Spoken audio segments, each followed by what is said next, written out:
कोलकात्यामधील घटना ताजी असतानाच बदलापूरमध्ये देखील 2 चिमुकल्यांवर अत्याचाराची घटना घडली. कसं बघता याकडे जनप्रक्षोभ 3 तासापासून त्या ठिकाणी ठिय्या आंदोलन सुरू आहे. बदलापूरमध्ये 2 अल्पवयीन मुलींवरती एका सुरक्षा रक्षक आणखीन स्वच्छता रक्षक यांनी मिळून अत्याचार केल्याचं घटना समोर आलेली आहे आणि पोलिसांकडून जेवढी वेळेवरती दखल घ्यायला पाहिजे होती तेवढी घेतली गेली नाही अशी तक्रार त्यांची समोर आलेली आहे. मी स्वतः तिथल्या संबंधित DCPशी बोललेली आहे. त्याचबरोबर आपण सर्वांनी पाहिलेलं आहे की माननीय मुख्यमंत्री एकनाथ शिंदे, उपमुख्यमंत्री देवेंद्र फडणवीस आणि शिक्षण मंत्री दीपक केसरकर यांनी फास्ट ट्रॅक कोर्ट, त्याचबरोबर विशेष सरकारी वकील, प्रत्येक शाळांच्यामध्ये सावित्री समिती असणं, अशा प्रकारच्या अनेक उपाययोजनांच्या संदर्भात उल्लेख केलेला आहे. त्यानुसार पावलं उचलली गेली आहेत.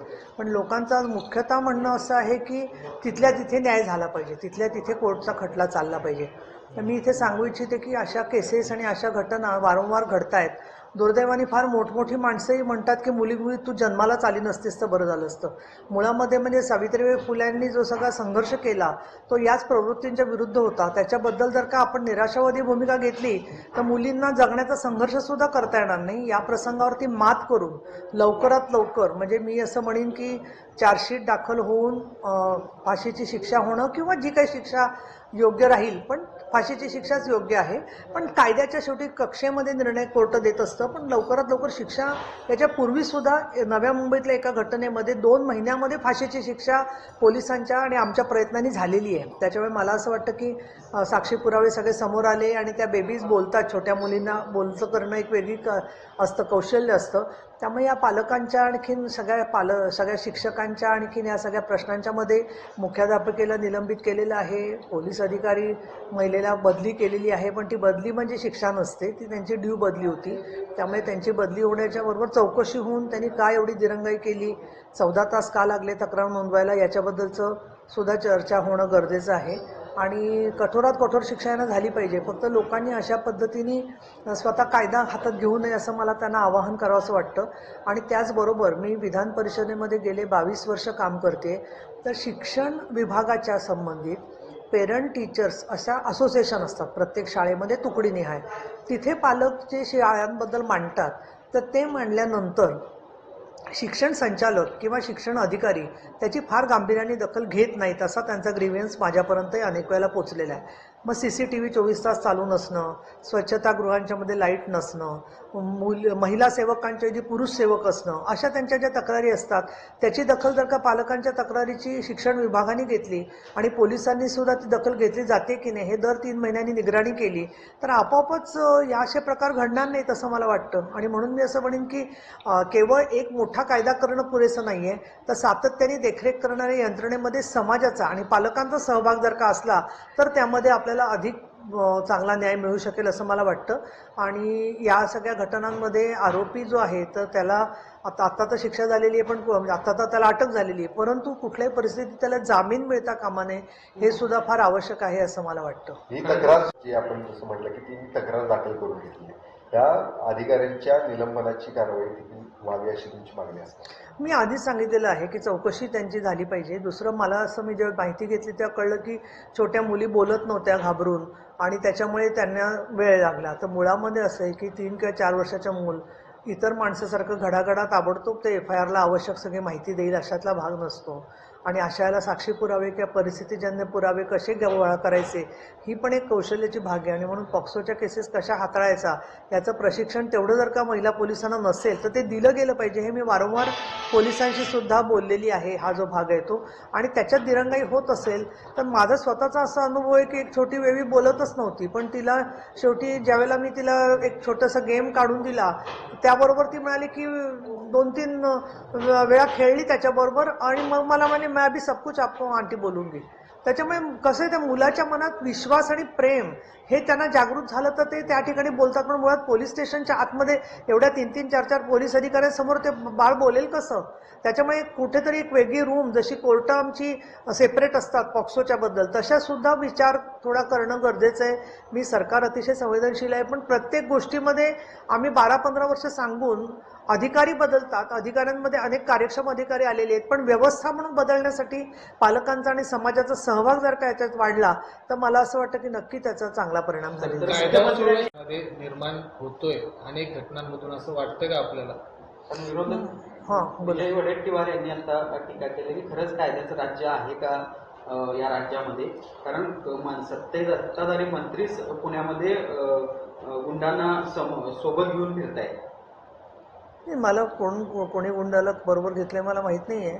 मंत्र्यांनी गुंडांना बरोबर घेतलं का गुंडांनी मंत्र्यांना बरोबर घेतले. पण मला दुसरं असं वाटतं की विरोधी पक्ष जेव्हा बोलतो त्याला नैना सहानीचं हत्याकांड असेल, जळगाव वासनाकांड असेल, ही सगळी कोणाच्या राज्यात झालेली आहे? काँग्रेसच्याच राज्यात झालेल्या घटना आहेत. अनेक हजारो घटना आहेत झालेल्या. आजसुद्धा त्या ठिकाणी कलकत्त्यामध्ये एवढ्या घटना झाल्यानंतर सुद्धा विकास आघाडी मूग गिळून गप्प बसलेली आहे. काहीही त्याच्यावरती कारवाई नाही आहे. आणि डॉक्टर्सना आणि या सगळ्या सिस्टर्सना सुद्धा संरक्षण द्यावं म्हणून उलट एकनाथ शिंदे आणखीन केंद्र सरकार यांचे प्रयत्न चाललेले आहेत. अशा वेळेला तो TMCचा माणूस म्हणतो की आमच्या मुख्यमंत्र्यांबद्दल बोललो तर आम्ही बोटं तोडू. त्याच्यामुळे ही एक वेगळी प्रवृत्ती असते. त्यामुळे मला असं वाटतं की आपला तो बाब्या आणि दुसरा तिथं कार्ट अशा पद्धतीचं राजकारण महिलांच्या प्रश्नामध्ये आणू नये. आपण सुद्धा मुलींचे वडील आहोत, सुनांचे जावई आहोत, सगळे सून जावई सगळे आपल्या कुटुंबामधल्या सुद्धा मुली सुरक्षिततेचा प्रश्न असतो. परंतु एक असं झालेलं आहे की पोलिसांचा वचक राहिला नाही. आता मुळात असं आहे की पोलिसांचा वचक राहण्यासाठी म्हणून पोलिसांचं नीतिधैर्य खच्ची होईल अशा पद्धतीने जर का सारखं टार्गेट केलं जात असेल तर त्याच्यात आपण एक प्रयत्न केला पाहिजे की जे भ्रष्टाचारी असतील, जे गुंडांशी कुठे संगनमत असेल त्यांना कठोर कारवाई झाली पाहिजे. पण अनेक जे चांगले अधिकारी असतात, जे व्यवस्थित काम करत असतात, त्यांना सुद्धा खूप लोक वेगवेगळ्या पद्धतीने टॉर्चर करणारे असतात. त्याच्या अनेक बाजू आहेत. आणि गुंडांना वगैरे कोणी जर का बरोबर घेत असेल तर त्याची योग्य ती खबरदारी तिथले पोलीस कमिशनर घेतील. आणि म्हणून केवळ टीकेसाठी टीका करण्यापेक्षा अशा पद्धतीने जिथे काँग्रेसचं राज्य आहे तिथे तिथल्या तिथे निर्णय जमावाला करू देता येईल का, याचं उत्तर विरोधी पक्षांनी द्यावं असं मला वाटतं. किंवा ज्या वेळेला इतर विरोधी पक्षनेते अंबादास दानवेंसारखे बोलतात तर त्यावेळेला ज्या तत्कालीन मुख्यमंत्री होते त्यावेळेला तिथल्या तिथे निर्णय करता आला का? शेवटी राज्यघटना कशासाठी आहे? आपण एका बाजूला राज्यघटनेचं म्हणतो तर मग राज्यघटना आहे, IPC कोड आहे, त्याच्यानुसारच खटले चालले पाहिजेत, ही सुद्धा वस्तुस्थिती आहे. तर मुख्य खटले चालवले जातील. मात्र 3 तास झाले आहेत, अजूनही तिथं आंदोलन सुरू आहे. त्यामुळे वाहतूक व्यवस्था देखील विस्कळीत झालेली आहे. संताप आहे लोकांमध्ये.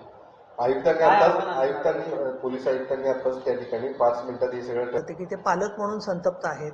परंतु तिथल्या तिथे न्याय मिळणं हे आपल्या कुठल्याही आत्तापर्यंतच्या पद्धतीमध्ये घडू शकत नाही. या गोष्टी न्याय मिळतोच, देर आहे लेकिन अंधेर नाही आहे. अनेक घटनांच्या मध्ये शेवटी शिक्षा मोठमोठ्या झालेल्या आहेत. मग त्याच्यामध्ये कोठेवाडीचा खून खटला असेल, मरीन लाईन्सला झालेली बलात्काराची केस असेल, अनेक केसेसमध्ये 10-10, 20-20 वर्षाच्या शिक्षा झाल्यात. मध्यंतरी तर एका केसमध्ये सांगलीच्या 3 वेळेला जन्मठेपेची शिक्षा न्यायालयाने दिलेली आहे. म्हणजे 20-20 वर्षाची शिक्षा अशी दिली म्हणजे तो सुटू नये आरोपी जो आहे तो कुठल्याही परिस्थितीमध्ये.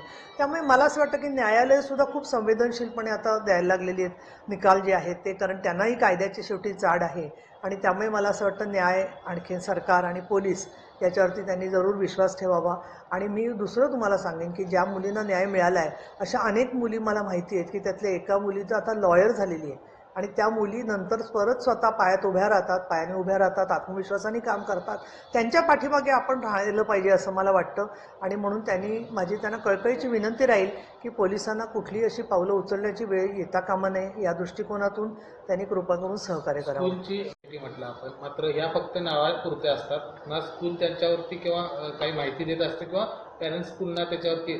तर या शाळांवरती, या अशा शिक्षण संस्थांवरती सरकारचं काही नियंत्रण असणार आहे का? किंवा हे जे नियम आहेत त्याची अंमलबजावणी काटेकोरपणे करावी याच्यासाठी सरकार काही सूचना करणार आहे का? शुल्क नियंत्रण कायदा होऊन 2007 साली तो कायदा झाला आहे. कायदा आहे, ऑलरेडी कायदा आहे. आणि त्या कायद्याच्या कमिटीवरती मी होते. आणि त्याच्यामध्ये पेरेंट टीचर्स असोसिएशन सगळ्या ज्या आहेत त्या तसं प्रत्येक वर्ग तुकडीसाठी असणं बंधनकारक आहे. आणि चांगल्या शाळा ते घेतात आणि अनेक पालक त्याच्यात सक्रिय आहेत.